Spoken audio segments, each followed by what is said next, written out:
As everybody knows, we got the jobs report for the month of May this past Friday, and it wasn't great. In fact, the economy added fewer jobs than had been expected. We only added 139,000 jobs.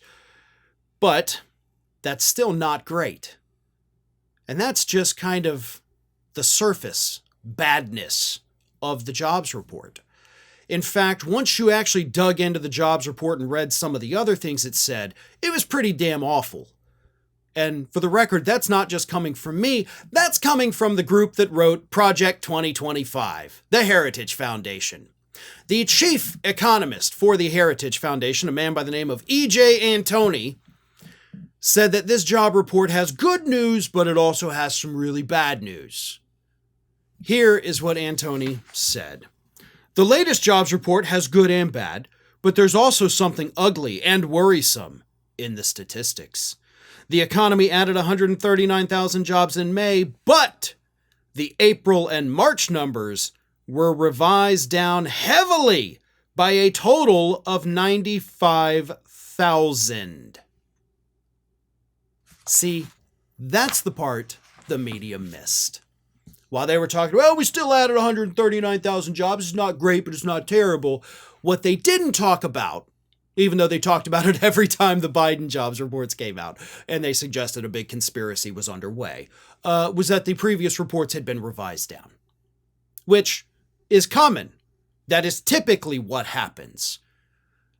But let's not forget a year ago when some of the Biden's jobs reports were revised down, it was a scandal. Like, they wanted Biden investigated. They want him impeached for it. He's lying. He's inflating the numbers to make himself look better. And then when it happens under Trump, it's like, oh, no big deal. It's just what happens, everybody. And it is just what happens. It is no big deal. But if it was a scandal under Biden, why is it not a scandal under Trump? That's a big question, especially because Trump's jobs reports were revised down way more than Biden's jobs reports ever were. That seems like intentional overinflation. Nevertheless, the people that wrote Project 2025, which Donald Trump has implemented faithfully according to their guidelines, are now shocked that their economic plans are turning out to be total garbage. Antoni continued. He said 2/3 of the payrolls added in May were jobs we thought the economy already had. To be clear, revisions are a normal part of the monthly job reports, but they became abnormal during the last administration and nothing was done to fix the problem. He then said, the decline in the federal workforce offset all the gains in state and local government, so that overall government payrolls are now flat since President Trump took office in January. That means all job growth this year has been from the productive private sector, a stark change from the Biden years. Many so-called blockbuster jobs reports under Biden were just government hiring sprees, at taxpayer expense, of course. So, you're admitting that the policies implemented by Donald Trump are not good for jobs, but those are the policies that your think tank wrote in Project 2025. Fire all the government employees, and then suddenly job growth disappears. That seems kind of dumb. But then you attack Biden for hiring more federal workers who do not work for minimum wage. They have some of the best benefits in the country, if not the best benefits in the country. Retirement programs, healthcare, vacation days, all kinds of wonderful stuff. Paid leave. I mean, these really are some of the best jobs in the country, and they pay very well. But it's taxpayer money.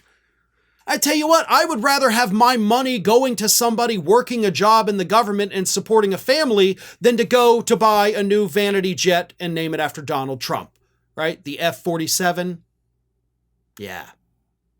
I'm okay if my tax dollars go to pay for people's salaries. That's not a problem for me. The problem I have is when my tax dollars are used to give tax breaks for the very corporations and billionaires who fund the Heritage Foundation. That is the thing with which I have a problem, Antoni.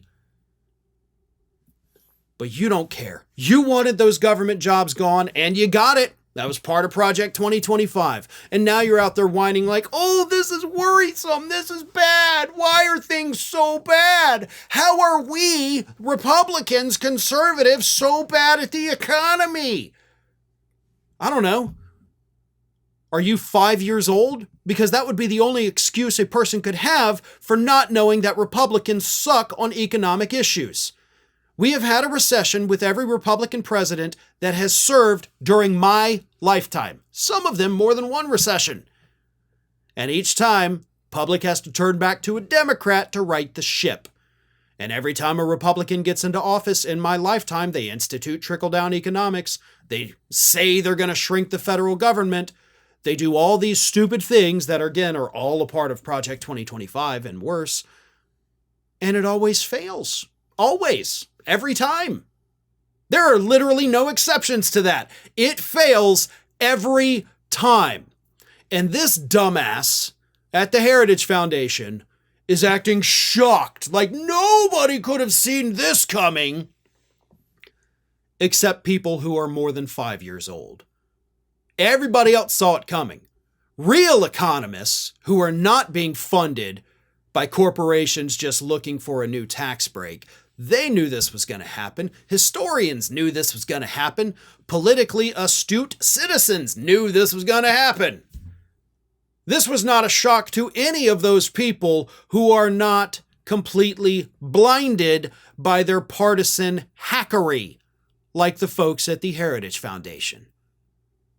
You guys are so deeply embedded in this world of millionaires and billionaires and corporation money flooding you, funding you every day, telling you that the only thing that matters are tax breaks for the wealthy and deregulation. You're so embedded in that world that when the real world economy slaps you in the face like everybody said it would, you have the audacity to act like nobody could have seen this coming.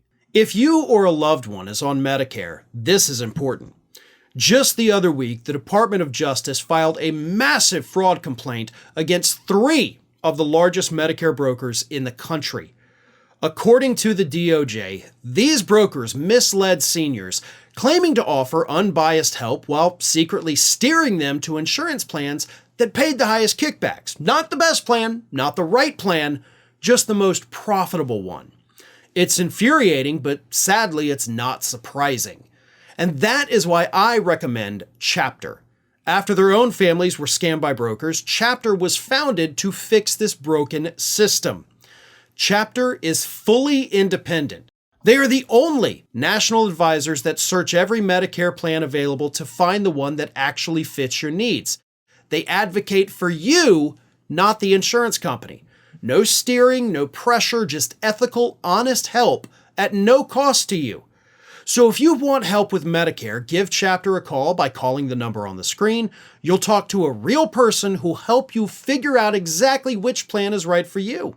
Chapter has saved the average senior over $1,000 a year, and they are a free resource for my audience.